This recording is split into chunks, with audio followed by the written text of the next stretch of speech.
EDFM 98 de la bande FM. J'espère que vous allez toutes et tous très très bien. Je vous souhaite la bienvenue dans cette émission sur le chamanisme et le coronavirus, et sur le coronavirus et la reprise, le déconfinement et le travail.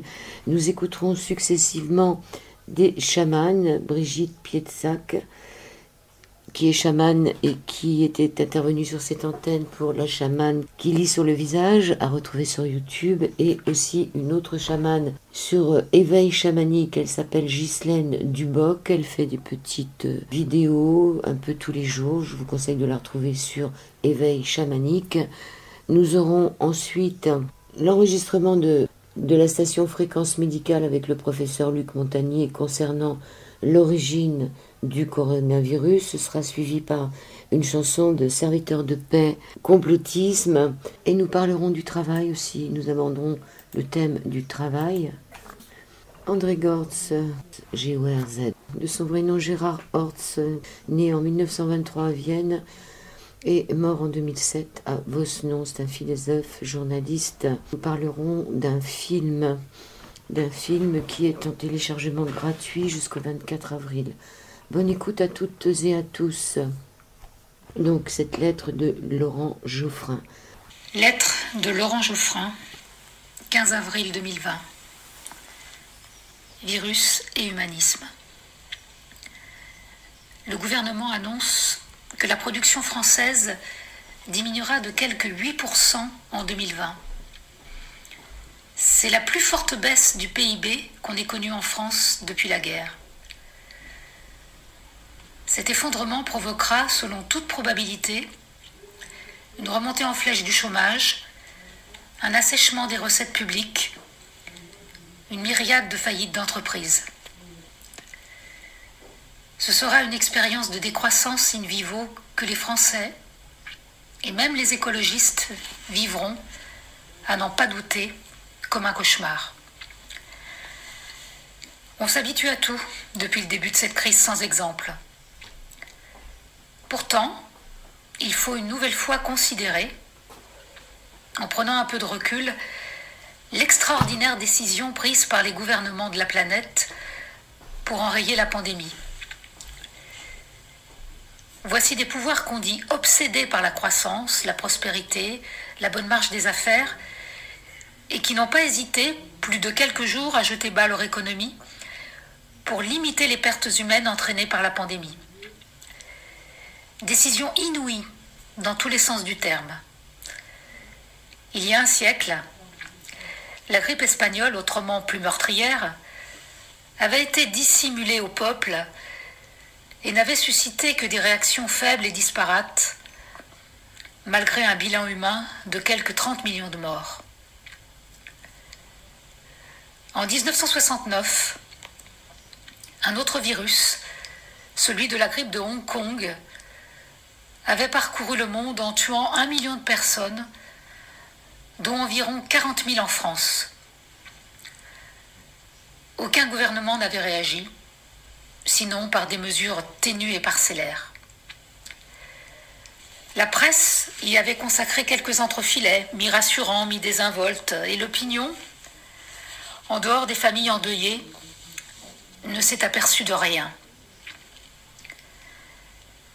Personne ou presque en France, pas même l'ancienne génération, ne se souvient qu'en 1968 et 1969, un fléau comparable à celui du coronavirus avait frappé le pays.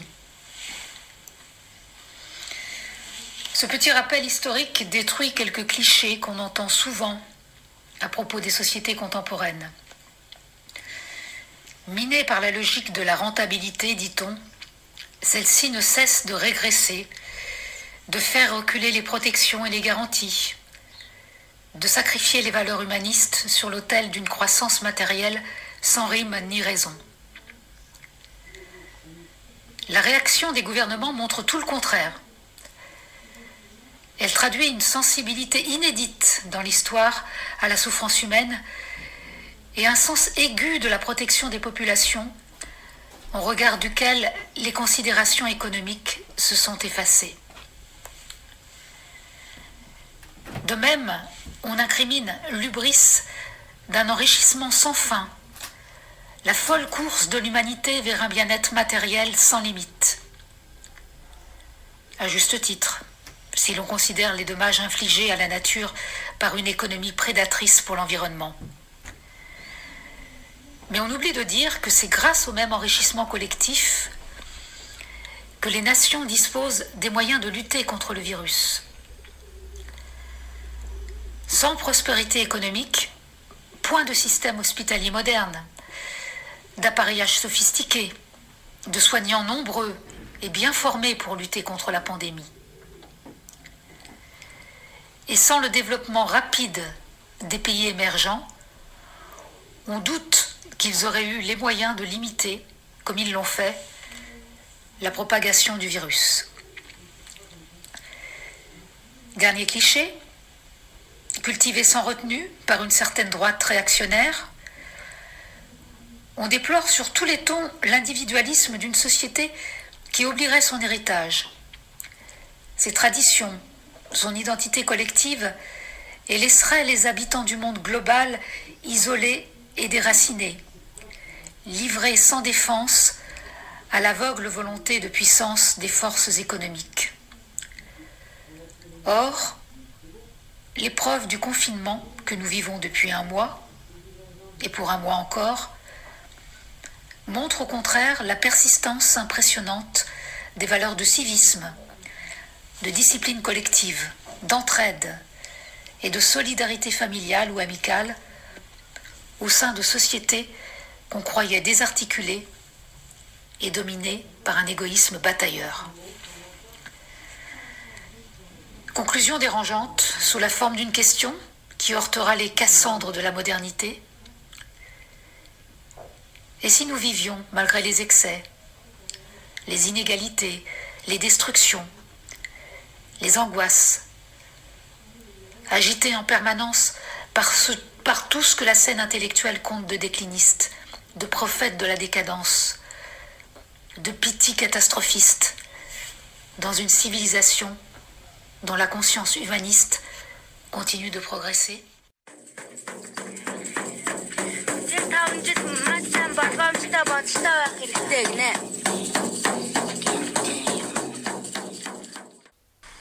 Canalisation du 17 avril 2020. La pandémie est une chance pour notre planète. Elle donne la possibilité aux humains de se réinventer. La page se tournera de gré ou de force. Deux clans alors, ceux qui acceptent en conscience de participer au changement et les autres. Cycle nécessaire pour cette terre usée, abusée. Le temps est venu d'un retour aux sources de la joie, sans filtre ni masque, là d'où nous venons, engendrés par cette conscience pure. La spiritualité n'est pas la religion. La religion participe au pouvoir, la spiritualité crée un lien sans attente avec le divin. Tout doit se décloisonner, s'éclairer, sans faux semblants, et démasquer les faux prophètes. L'urgence se vit au présent. Se libère actuellement une énergie phénoménale de ce temps de pause qui doit être réutilisé pour construire de nouvelles fondations. Les idéologies tombent les unes après les autres. Elles appartiennent au mental et au monde ancien, à ce qui a trop duré. La nouvelle ère sera intuitive et tirera sa force de sa connexion avec le divin. Les humains devront s'unir pour cette réalisation sans commune mesure qui ira jusqu'à transfigurer leur corps, leurs cellules, délivrant un message d'éternité. Nous vous aimons et souhaitons enfin communiquer avec vous dans une relation d'entente et de partage. Tous les plans d'existence devant participer à l'expression du divin. Ayez le courage d'abandonner vos peurs. Il suffit pour cela juste de rayonner. Alix. Alix est un de ces ongods un esprit qui ne s'est pas incarné et qui est existant sur un plan de lumière. Sur les 98 MHz de la bande FM, chargez-vous en ondes positives. Nous retrouvons Ghislaine Duboc pour son éveil chamanique. Ce matin, je suis émue en partageant cette vidéo du jour. Parce que j'ai envie de vous raconter une vision. Et de ne pas m'emporter quand je la raconte, parce qu'elle m'a créé beaucoup d'émotions. En fait, tout est parti d'une photo que je vois d'un immeuble de 7 étages. Et j'apprends, il est en Chine cet immeuble, que c'est un élevage de cochons sur 7 étages. Oh, j'avais jamais vu ça. Et mon cerveau, tout de suite, veut surenchérir. Mais si, t'as vu pire que ça. Et je vois aux États-Unis des hectares et des hectares d'élevage de bovins d'une façon que je ne connaissais pas. C'est-à-dire, chaque bovin a une cage. Et ce sont des cages alignées sur des centaines d'hectares. Et en fait, on les nourrit avec un camion qui passe jusqu'à ce qu'on les abatte. Et ça m'avait vraiment surprise. Évidemment, mon cerveau a continué à associer des images et tout d'un coup, une vision étonnante m'est apparue. C'est peut-être parce qu'on est en confinement. C'est que ces 7 étages où il y a les cochons, j'ai vu Paris, La Défense, j'ai vu New York, Pékin, Saigon, le Québec. J'ai vu toutes ces villes où aussi on a des étages et aujourd'hui on est confinés dedans. Et on nous envoie à manger quand on ne veut pas se déplacer. Et je me suis dit, waouh! Et puis en pensant à mes bovins, j'ai vu ces lotissements. Alors surtout des fois dans certains pays, c'est waouh, c'est vraiment les mêmes petites maisons. Vous les regardez d'en haut, vous dites c'est énorme. Mais que ce soit des bidonvilles, que ce soit des maisons très très riches, on se retrouve avec ce même schéma. Cette vision comme ça. Bien loin de nos petits villages, qui avaient des particularités, des charmes, des architectures différentes, et puis aussi une mesure humaine, bien sûr, mais chaque fois une différence.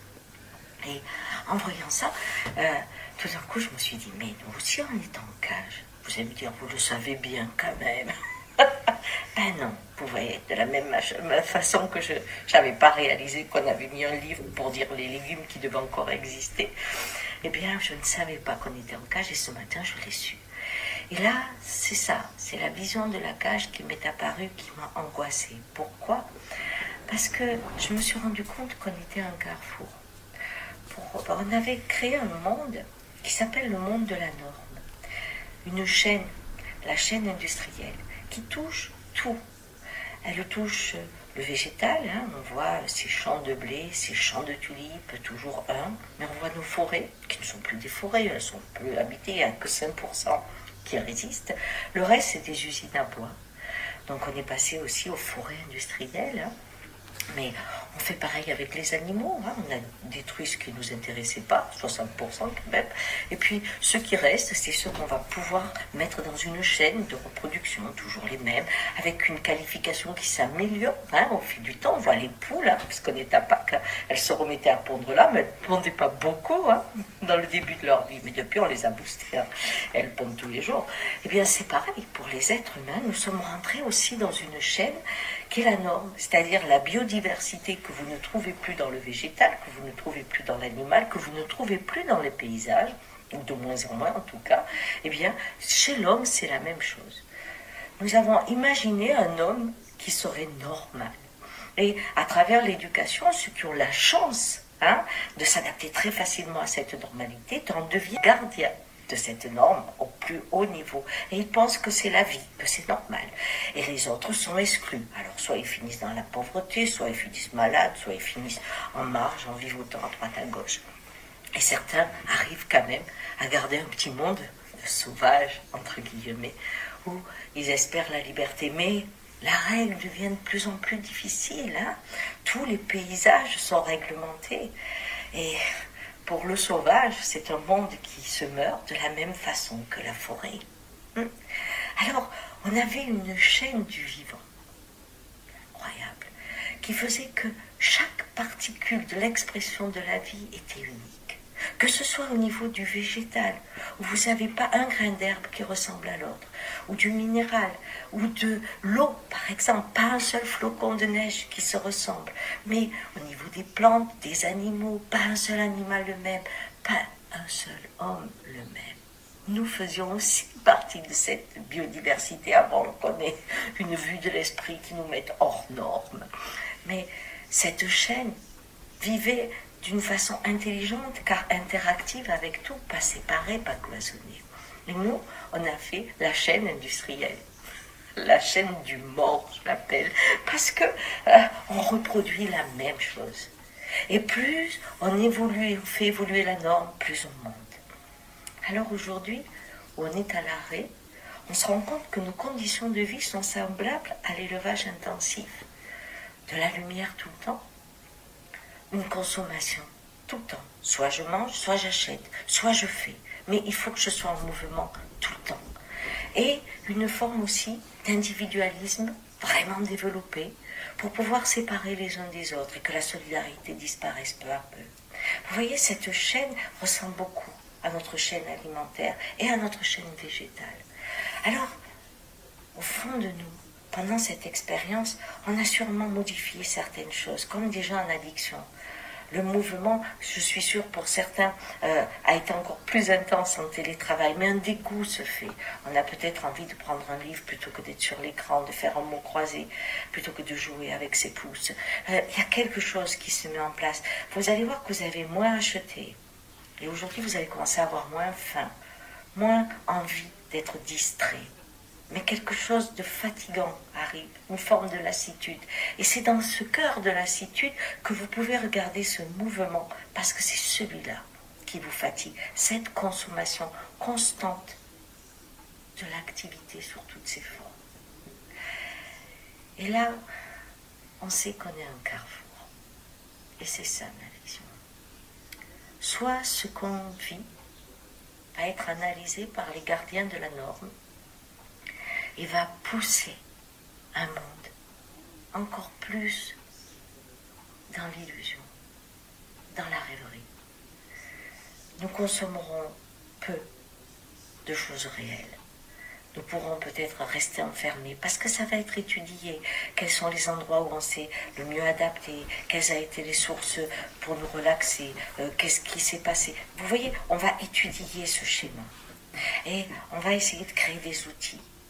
Parce que si on tient les gens enfermés, on élimine tous ceux qui n'ont pas les moyens, bien sûr, qui sont dehors, mais il y en a beaucoup qui meurent aujourd'hui, grâce à ça. Eh bien, on va voir si on peut leur vendre autre chose. Par exemple, on peut imaginer, c'est ce que je voyais, qu'un appartement, en fait, devenait votre écran. C'est-à-dire, c'était des murs vides. Et selon votre état émotionnel, angoisse, vous aviez un grand appartement, un petit appartement virtuel, dans lequel votre code émotionnel serait mis en place. Et vous pourriez rencontrer des gens et des paysages et des activités sans bouger de 9 mètres carrés. C'était assez étonnant, mais ça serait l'aboutissement logique. On dévorerait la Terre jusqu'au bout. Parce que bien sûr, pour produire cette énergie, cette image qui ferait l'économie du monde, eh bien, on détruirait tout, bien sûr. Mais on s'enfermerait comme des termites. Et on ne verrait pas le temps passer, simplement que la fatigue nous donnerait envie de mourir, donc on mourrait un petit peu plus jeune, c'est tout. Mais en fait, c'est impossible. C'est de sortir de cette chaîne industrielle où on a mis toute l'expression du vivant et d'être le premier qui s'en libère, le résistant, celui qui court et qui va rencontrer, parce qu'il y en a déjà des sauvages, il y en a certains qui peuvent vous guider, vous réveiller dans la mémoire de qu'est-ce que c'était du temps où on n'avait jamais quitté le jardin de la vie, où on faisait partie de l'ensemble du vivant, parce qu'on y a fait partie. On n'est pas à côté du monde, on est dans le monde. Et à ce moment-là, trouver l'unique qui est en soi et sa place dans la chaîne du vivant à tous les niveaux pour être le défi de demain, qui permettrait que le changement climatique, cette épreuve qui nous attend, soit l'initiation à une vie bien plus agréable que celle du monde industriel. Pour ça, vous êtes tous concernés. Votre transformation fera qu'en sortant, soit vous serez vivant, soit vous serez prêt à un monde carcéral. Alors pour ça, il faut pas mal communiquer. Parce que quand on sortira, on sort interdit de groupe. Et donc il faut communiquer avant et reprendre cette autonomie qui est la place dans la chaîne de la vie. La vidéo du jour, c'est qui va mourir. Vous savez pourquoi? Parce qu'on a des choix importants à faire. Et vous vous souvenez, quand on a eu cette crise financière, les choix qui ont été faits, ça a été de sauver les banques et de faire payer aux gens. C'était une façon. Aujourd'hui, on a à peu près le même système. Mais c'est surtout le principe du mendiant. Je l'ai détesté avec les 1000 € pour le corps médical, qui faisait que pourboire, s'il vous plaît, mais par contre, ce qu'ils demandent, des moyens ne sont pas donnés, revalorisation de leur métier, ce n'est toujours pas donné. Ce qui veut dire que ça n'est pas acquis que demain, ce que l'on voit aujourd'hui soit reconnu. Ça, c'est la première chose. Mais maintenant, on a un autre phénomène. C'est quoi? Eh bien, ce sont les assurances. Parce que les assurances, normalement, on a une perte d'exploitation. Ça fait des années que des gens payent pour cas où ils seraient malades, comme dans les professions libérales, parce qu'il n'y a personne qui peut vous remplacer, ou les paysans, parce qu'une récolte avec une catastrophe naturelle, c'est affreux, ou les commerçants. Bon, cette perte d'exploitation, elle est payée tout le temps. Et aujourd'hui, ils disent « Ah non, pandémie, c'est pas catastrophe naturelle. » Je sais pas ce qu'il faut, quoi. Bon, et en fait, l'État va les couvrir, parce qu'on dit « Il faut préserver l'assurance. » Or, l'assurance, depuis quelque temps, vous avez remarqué, les contrats sont léonins, parce qu'on n'y comprend rien. Ils sont tellement... Personne ne peut y comprendre. Même si vous êtes juriste, vous dites « Waouh, il y a un problème. » Mais en plus, la tyrannie des assurances fait que les usages prévaut sur la loi, et que si vous voulez faire entendre vos droits dans les usages qu'ils ont mis, eh bien, il faut que vous ayez des sous. Vous allez gagner, mais il faut avoir des sous pour les amener au tribunal. Sinon, vous passez par les usages et vous vous rendez compte, mais c'est pas ce qu'on avait prévu. Mais pourquoi de telle assurance, moi je suis pas en faute, et pourquoi vous me faites porter ça, etc.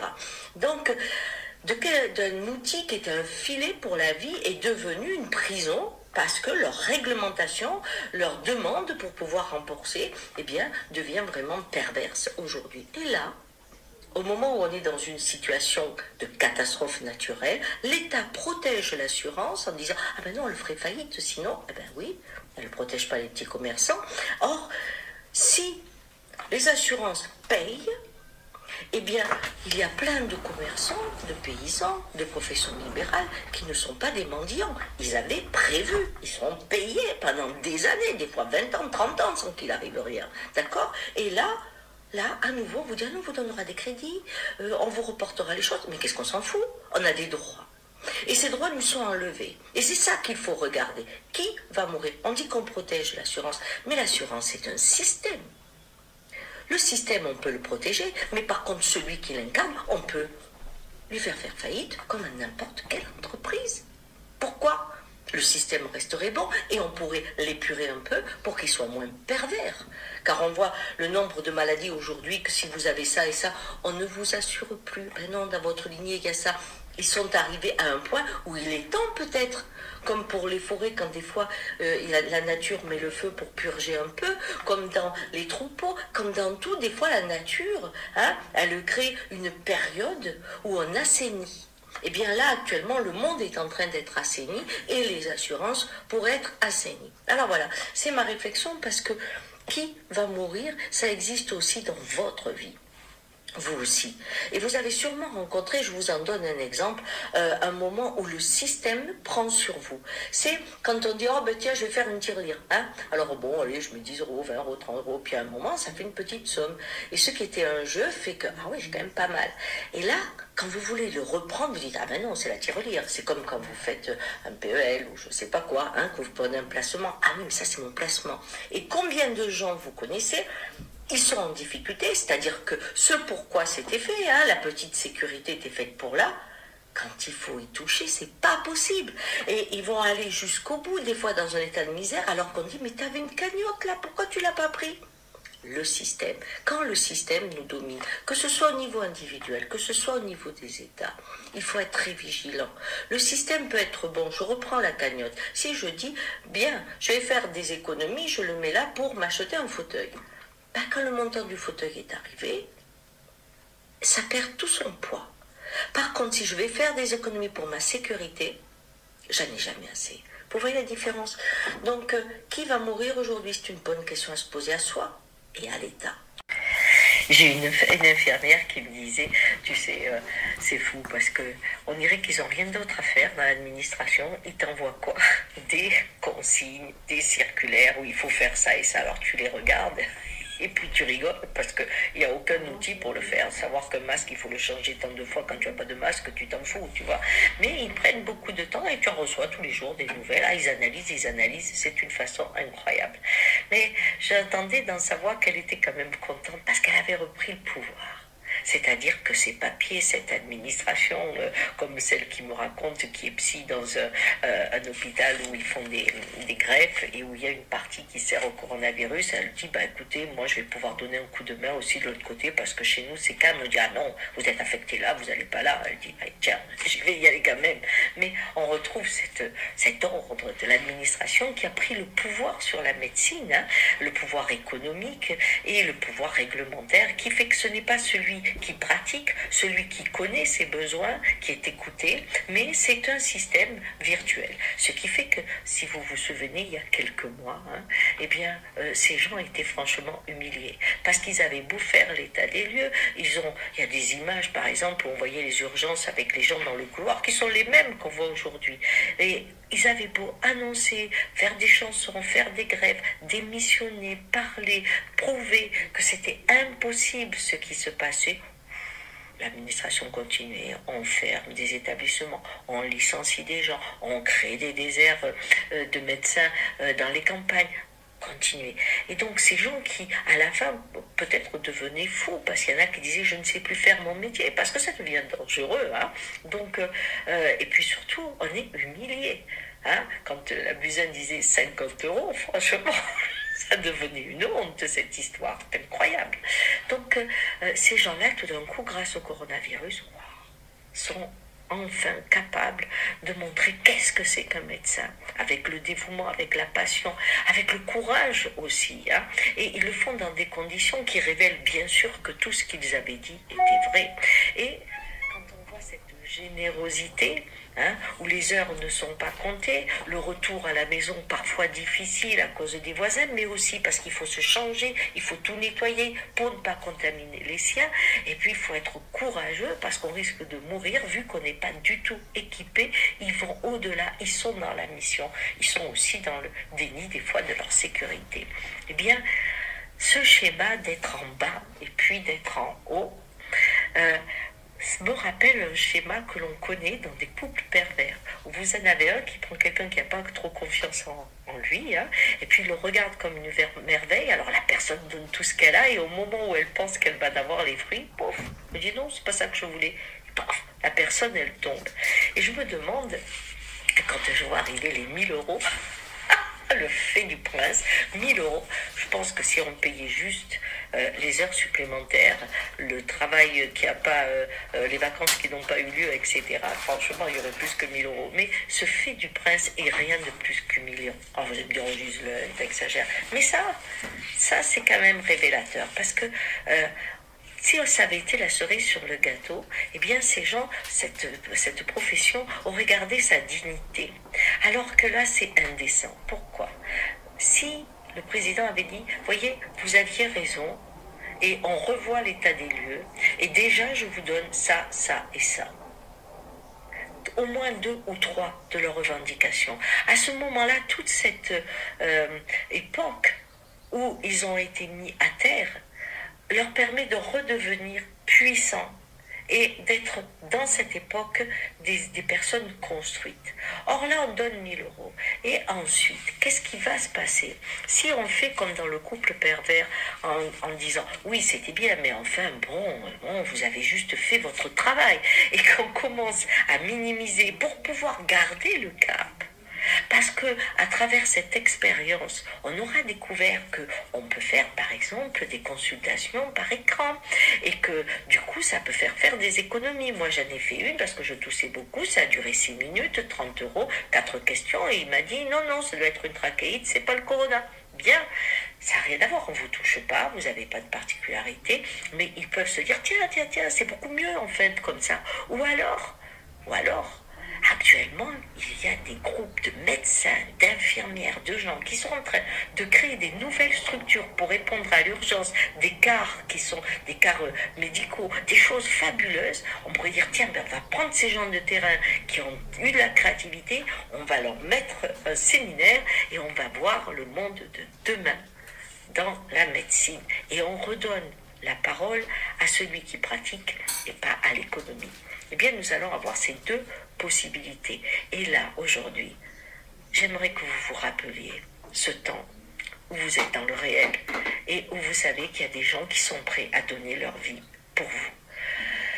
Et qui sont prêts, en tout cas, à chambouler leur vie pour vous. Quand ça sera le moment de se détourner, si l'administration fait cela, soyez les gardiens du réel. Soyez ceux qui n'oublient pas et ceux qui disent non. C'est celui qui sait, c'est celui qui est sur le terrain qui inspire la loi, qui inspire le règlement. Ce n'est pas l'inverse. Et vous voyez le dernier exemple, c'est qu'aujourd'hui, alors qu'on est confiné, la 5G va venir en France, ça y est, au mois de juin. Et les scientifiques disent ce n'est pas bon. Certains pays comme la Suisse ont arrêté. Et nous, on continue dans le même système. Celui qui fait la loi et l'économie, le marché, une vision virtuelle du monde et pas la science, le terrain. Demain, nous devons sortir en tant que résistants, vraiment résistants du vivant. Soyons les gardiens de cette époque où on a compris où était ce qui est important. Je compte sur vous. Ciao. Fréquence médicale et pourquoi docteur, le seul média qui ne prend pas les yeux. Le journal en partenariat avec le groupe Vive. Docteur Jean-François Lemoine. Bonjour, nous sommes le jeudi 16 avril, édition très spéciale car consacrée aujourd'hui à un seul témoignage exclusif mais d'importance. Au moment où la version chinoise de l'éruption du coronavirus dans nos vies est particulièrement mise à mal de toutes parts et que le doute commence à faire son œuvre, le professeur Luc Montagnier fait éclater une bombe en exclusivité dans notre journal. N'oublions pas que c'est un prix Nobel de médecine et il raconte une toute autre histoire que la version officielle chinoise, chauve-souris, marché populaire de Wuhan, malchance, pour ramener l'origine au laboratoire de virologie de Wuhan où certaines recherches auraient franchi des limites, probablement au dernier semestre 2019, avec les conséquences mondiales que l'on mesure aujourd'hui. Alors écoutez-le, l'argumentation est étayée, impossible à notre niveau de la vérifier, et bien évidemment je lui ai posé la question du complotisme qui sera inévitablement évoquée. Professeur Montagnier, bonjour. Ce coronavirus a été décodé assez rapidement par rapport à d'autres, comme celui du VIH qui vous a valu votre prix Nobel de médecine, mais selon vous, ce décryptage est incomplet.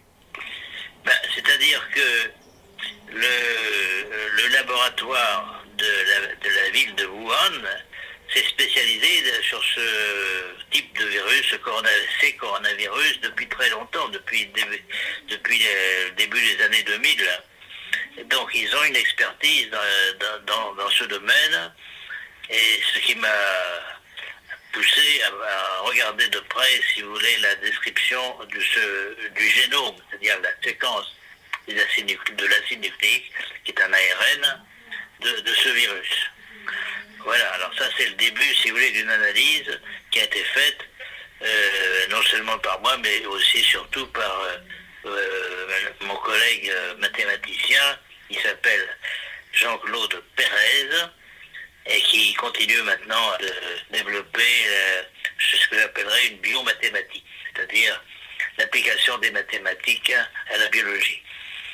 Alors, donc il a effectivement fouillé dans les moindres détails de la séquence.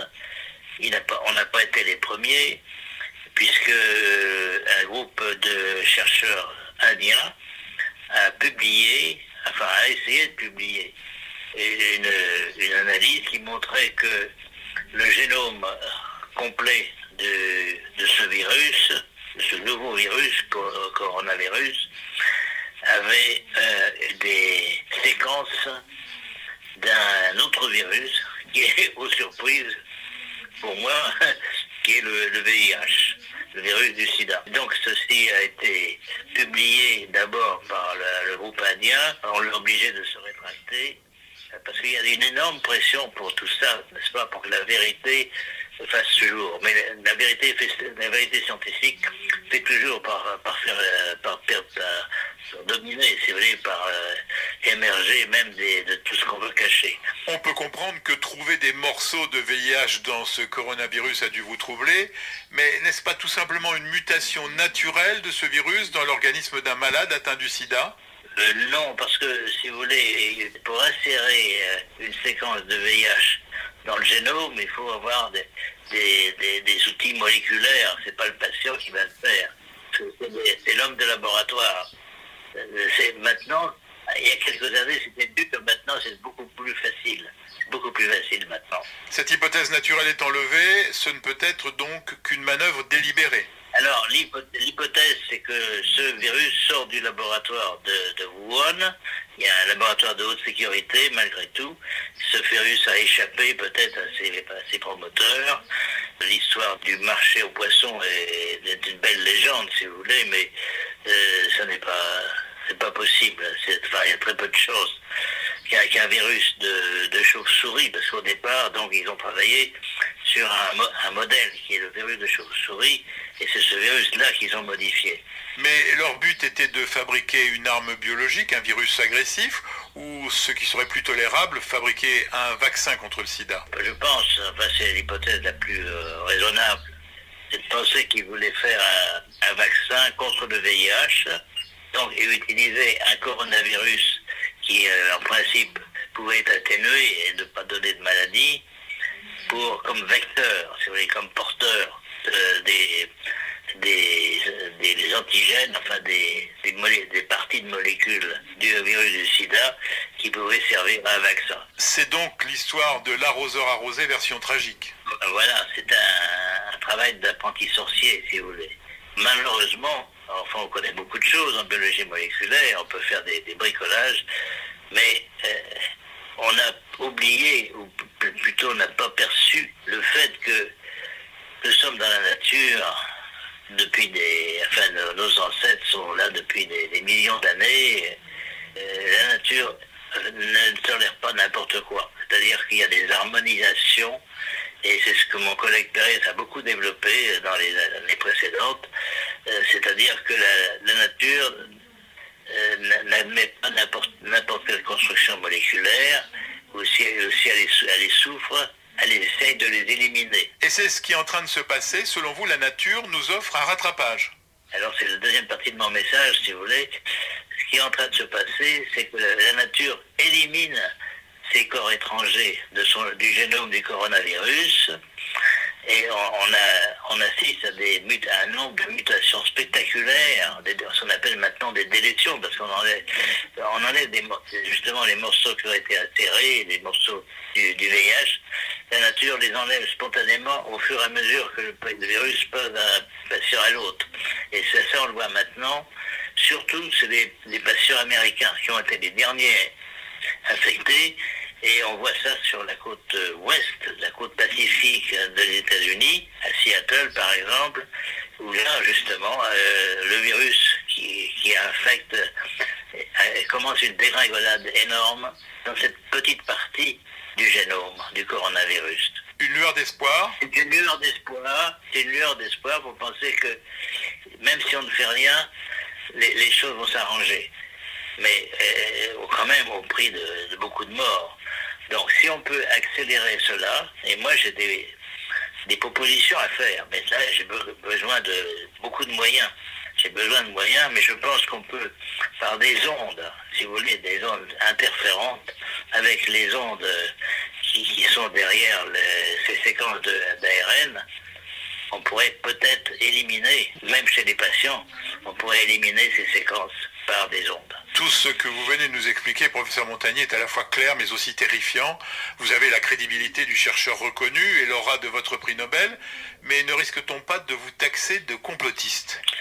Non, les complotistes, c'est plutôt le camp inverse, celui qui cache la vérité. Je vois que les Chinois, j'ai beaucoup d'amis en Chine et j'estime la Chine, etc. J'ai passé d'ailleurs plusieurs semaines, juste avant l'histoire du corona, j'étais en Chine. J'estime que le gouvernement chinois faciliterait beaucoup les choses en reconnaissant qu'il y a des choses qui se sont passées dans son laboratoire de haute sécurité à Wuhan. De toute façon, la vérité va éclater. Si vous voulez, ce que j'ai dit sur les séquences, les insertions de séquences étrangères, il n'y a pas seulement les rétrovirus, hein, il y a aussi d'autres séquences, par exemple du germe de la malaria, etc. Tout ceci indique que quelques personnes, je ne sais pas qui, et c'est pas mon rôle d'accuser quelqu'un, quelques personnes ont voulu profiter peut-être d'avoir l'idée de faire un vaccin contre le virus du sida, en insérant donc des séquences de ce coronavirus. Bon, voilà, alors si le gouvernement chinois reconnaissait ça faciliterait les choses, mais c'est à lui de prendre ses responsabilités. Bon, et je répète, la voie d'interdire actuellement maintenant des publications sur l'origine du corona sans avoir le visa des autorités gouvernementales chinoises, c'est une aberration, et surtout ça donne l'idée que la science maintenant ne dépend pas de la vérité, de la vérité des choses, mais de la volonté de personnes. Alors ça, c'est très très mauvais pour la réputation de la science. Donc personne à ce moment-là n'aura confiance dans ce qu'on vous dit sur la science, sur les résultats qui sont fabriqués, n'est-ce pas? Et si on empêche la vérité d'éclater. Donc c'est une très mauvaise position. J'espère que le gouvernement chinois ira jusqu'au bout. Je pense qu'il commence à reconnaître que des travaux ont été faits sur le corona. Il faut savoir qu'il y a eu une aide américaine, financière importante au moins, mais peut-être aussi scientifique, à ces équipes chinoises. Donc ce n'est pas seulement une origine chinoise de cette affaire, mais bon, il faut attendre. Donc si vous voulez, mon but n'est pas de faire une enquête policière et d'accuser des personnes. Je pense que c'est une erreur. Errare humanum est, disait-on, n'est-ce pas, au latin. L'erreur est humaine. Par exemple, aussi, autre exemple récent, l'Iran a tué beaucoup de personnes d'un avion, hein, en se trompant. Ils l'ont reconnu. Alors, j'espère que la Chine est assez grande elle-même pour pouvoir reconnaître que c'est une erreur. Merci, professeur Montagnier. C'est clair et glaçant. Cette édition Radio Fréquence Médicale se termine sur cette interview exclusive du professeur Montagnier, qui, je suppose, va avoir un certain retentissement. Et dis-moi, mon bébé, pourquoi on ne peut pas aller dehors? Parce que Macron a dit non, elle ne peut pas aller dehors parce qu'il a un virus. Parce qu'il y a quoi? Un virus. Et il s'appelle comment, le virus? Macron. Le gouvernement ne ment jamais. Le gouvernement, c'est comme l'école, ça dit la vérité. Wikipédia, la science, oh, tu peux faire confiance, ça se trompe jamais. C'est comme le gouvernement, BFM, CNN, c'est toujours la vérité. Et si tu crois pas, la version qu'on t'a donné à l'école. Et si tu crois pas la version qu'il y a dans les livres scientifiques de la majorité démocratique, t'es un con, un complotiste. Le gouvernement ne ment jamais. Les chanteurs que tu vois à la télé sont bourrés de talent. Les scientifiques sont tous des gens intelligents.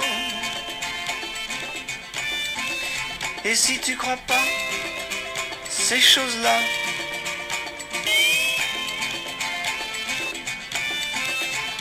t'es un con.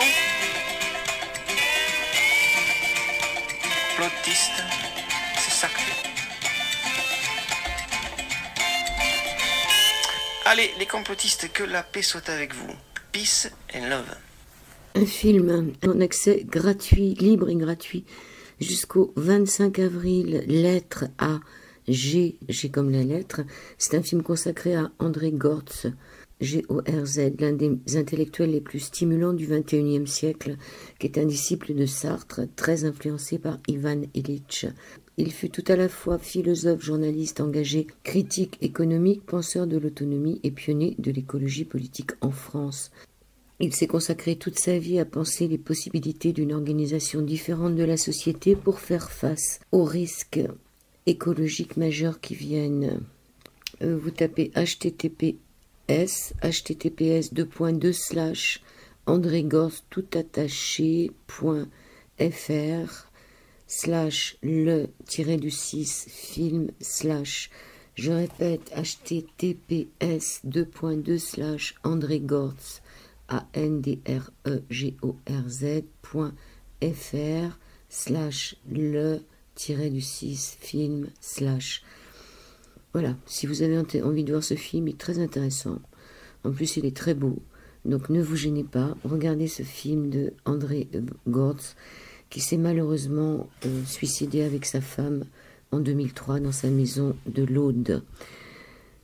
Nous avons des bonnes solutions et nous allons trouver des solutions et nous allons nous en sortir.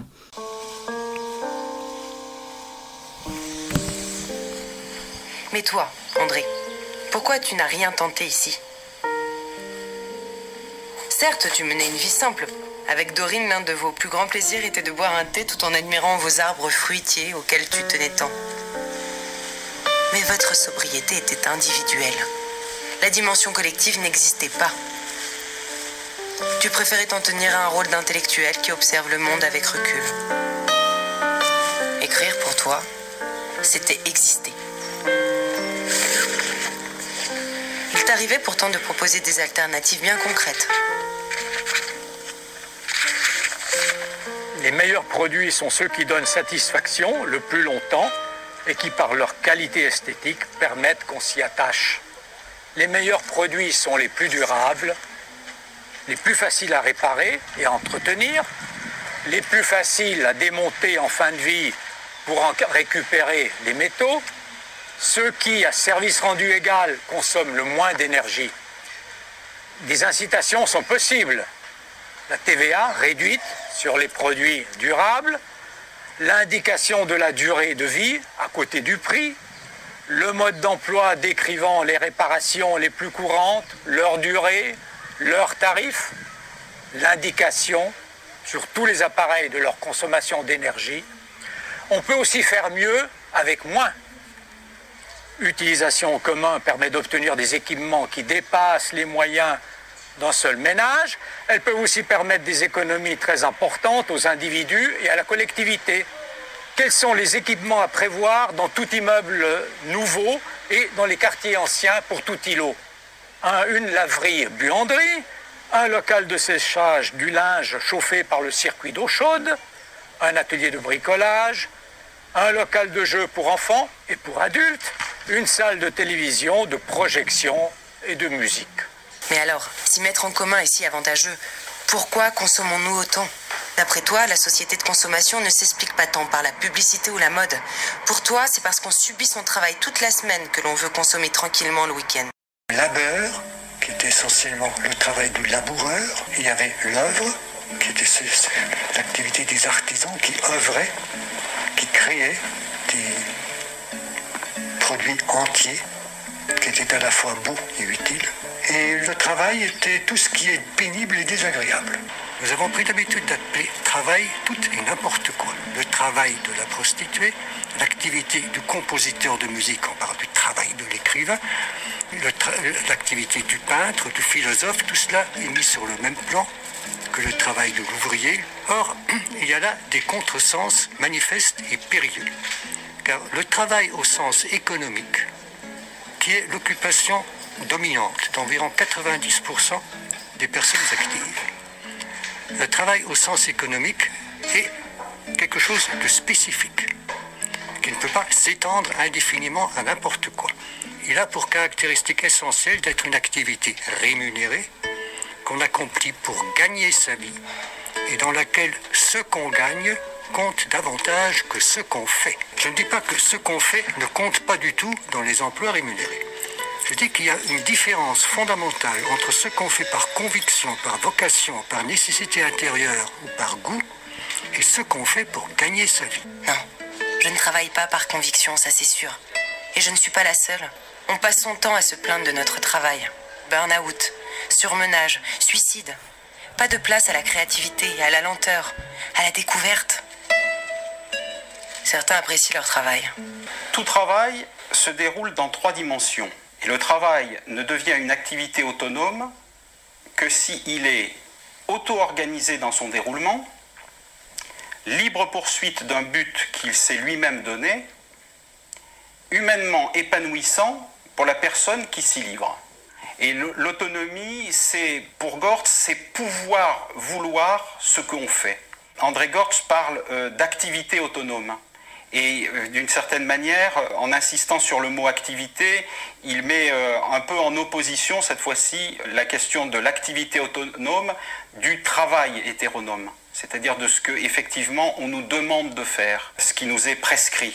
Et qui, dans la société capitaliste d'aujourd'hui, prend la forme emploi du travail. Hein, c'est-à-dire, pour l'essentiel, le travail salarié, mais c'est-à-dire un travail pour lequel, finalement, les personnes ou les individus n'ont pas tellement de prise réelle. On travaille 7 ou 8 heures par jour, sans savoir pour qui, ni pourquoi.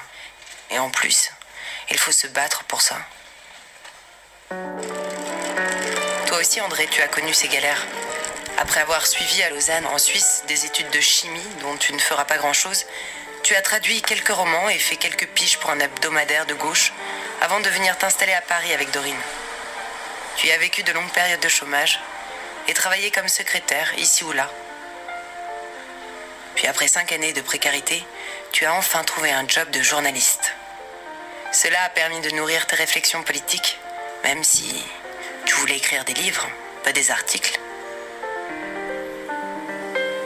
La situation s'est empirée depuis. Trouver un boulot alimentaire correct, aujourd'hui, c'est presque inespéré.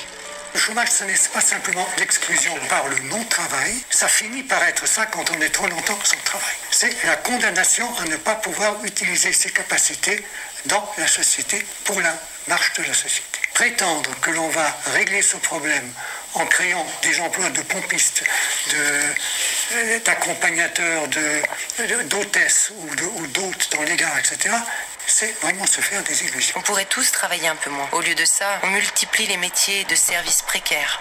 On ubérise. Si vous payez une personne pour nettoyer et entretenir votre logement, elle mettra autant de temps que vous pour le faire. Mais vous vous déchargez sur elle de vos 2 heures quotidiennes de ménage en faisant faire ce ménage à votre place. Est-ce que ça a une rationalité économique? Absolument pas. La société n'y gagne pas de temps. Ceux qui gagnent du temps, ce sont ceux qui payent autrui pour faire à leur place un travail qui leur déplaît. Encore, cette chose n'a-t-elle aucune rationalité si pour payer une autre personne à faire 2 heures de travail à votre place, vous devez vous-même travailler 2 heures de plus. C'est une chose qui n'a de rationalité apparemment économique que si vous, pendant les 2 heures que vous travaillez, vous gagnez beaucoup plus que la personne que vous payez pour faire votre ménage. Et alors, mon objection de fond à l'idée que la société de demain sera une société de service aux personnes, c'est celle-là. Pour qu'il y ait une société de service aux personnes, il faut qu'il y ait des personnes qui gagnent beaucoup plus que celles par lesquelles elles se font rendre des services. Si vous voulez qu'il y ait beaucoup de gens employés pour vous porter des repas chauds à domicile, pour vous livrer votre journal, pour vous faire vos courses, eh bien, il faut qu'il y ait une couche de population beaucoup mieux payée pour son travail que les personnes que j'appelle des serviteurs qui sont payés pour les servir. On peut mieux répartir l'emploi. Je ne suis pas d'avis que les économies de temps de travail réalisées grâce aux mutations techniques sont nécessairement équivalentes avec des suppressions d'emplois. Le fait qu'aujourd'hui on supprime des emplois lorsqu'on économise du temps de travail, à mon avis, est une façon perverse de ne pas vouloir utiliser une richesse qui est la richesse du temps libéré, qui est une ressource en elle-même, qui a une valeur en elle-même, laquelle n'a pas une valeur marchande, mais qui a une valeur existentielle. Ce n'est pas un problème qu'il y ait moins de travail, au contraire, c'est une chance. Il faut nous habituer à vouloir que le temps disponible soit un temps fort de la vie, et non le temps subalterne qui reste après le travail. Pour lui, le temps libéré du travail, du travail hétéronome, du travail subi, ce temps libéré est une richesse qui a une valeur existentielle. Dans un emploi, dans une activité salariée, eh bien finalement, on vend notre temps. Et le temps libre ne doit pas être un temps où on achète aux marchands, sous la forme de consommation finalement, du temps de loisir, mais qui ne soit pas un temps dont on a décidé soi-même la propre vocation, les propres finalités. J'espère que cette émission a retenu votre attention et j'espère aussi vous retrouver la semaine prochaine sur l'antenne d'IDFM, sur le 98 de la bande FM, Radio Anguin, la radio où l'on se sent bien.